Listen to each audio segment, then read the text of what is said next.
Bu ilaç fiyatlarına gelen zam tamamen ilaç firmalarının işine gelen bir durum. Maalesef eczanelerimize zam geldiği zaman bizlerin karlılığı düşer halde.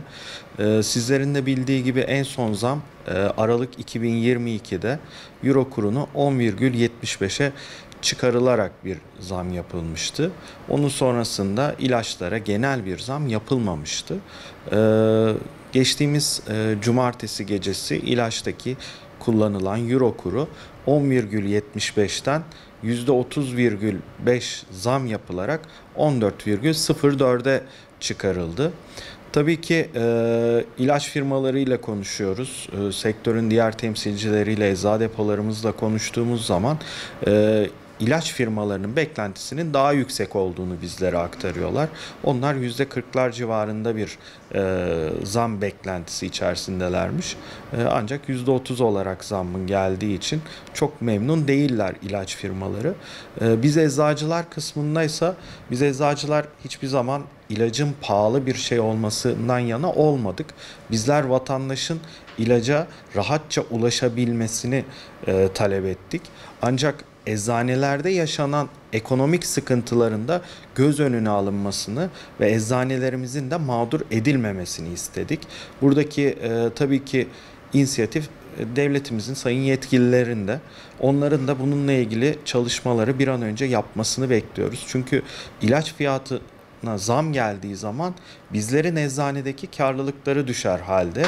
Tabii ki giderlerin bu kadar yüksek oranda arttığı bir dönemde bizlerin karlılık düşüşü bir de üstüne eklendiği zaman eczanelerimizde çok ciddi mağduriyetler oluşmaya başladı. Maalesef meslektaşlarımızda bize gelen bildirimlerde son yapılan bu zamma rağmen meslektaşlarımız işte personel çıkarma yoluna gitmeye başladı kimisi. Kimisi içeriye bir sermaye koyması gerekiyor. Çünkü bizlerin vatandaşlara sattığı ürünün fiyatına zam geldiği zaman bizlerin alışına da bir zam gelmiş oluyor. Bu sebeple de eczacı depolarına ödememiz gereken rakamlar yükselmeye başlıyor. Bu da eczacının içeriye bir sermaye koymasını gerektiriyor. Bu sermayeyi de eczacı nereden bulacak? Bir kısmında belki ekonomik olarak daha iyi olan meslektaşlarımızda bu sermayeyi bir şekilde içeriye koyma şansları var. Ama birçok meslektaşımızın maalesef ki bu paraları bulup içeriye koyma şansı dahi yok. Bir kısmı bankalara gidiyor. Bankalarla görüşmeler halinde içeriye sermaye aktarabilmek için. Maalesef o kısım da tamamen kapalı. Çünkü bankalar kredi vermeyi kestiler. Faiz oranları ile ilgili öyle afaki rakamlar aktarılıyor ki zaten bir kısmı da gelip bunu kullanma demeye çalışıyor. Onun dışında meslektaşlarımız personel çıkartıyor. Eczanesinde farklı küçülmelere gitmeye çalışıyor. Gerçekten bizler öyle çok büyük işletmeler değiliz. Bu ülkenin yerli milli sermayesiyiz. Bunun korunması için de devletimizin gerekli önlemleri alması gerektiğini düşünüyoruz.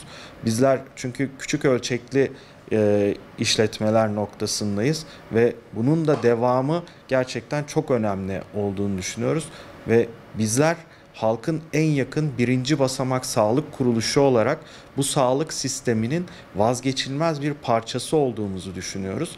Bu sebeple de devletimizin bize gerekli desteği, gerekli yardımı yapması gerektiğini düşünüyoruz ve bununla ilgili de talebimiz var. Bu taleplerimizi sürekli iletiyoruz. Ancak hala daha bazı konularda sonuç alınabilmiş değil. Artık bazı hamlelerin yapılması gerektiğini ve eczanelerimizin kapanmadan, bu noktalara gelmeden bir an önce devletimizin bizlere destek çıkmasını bekliyoruz.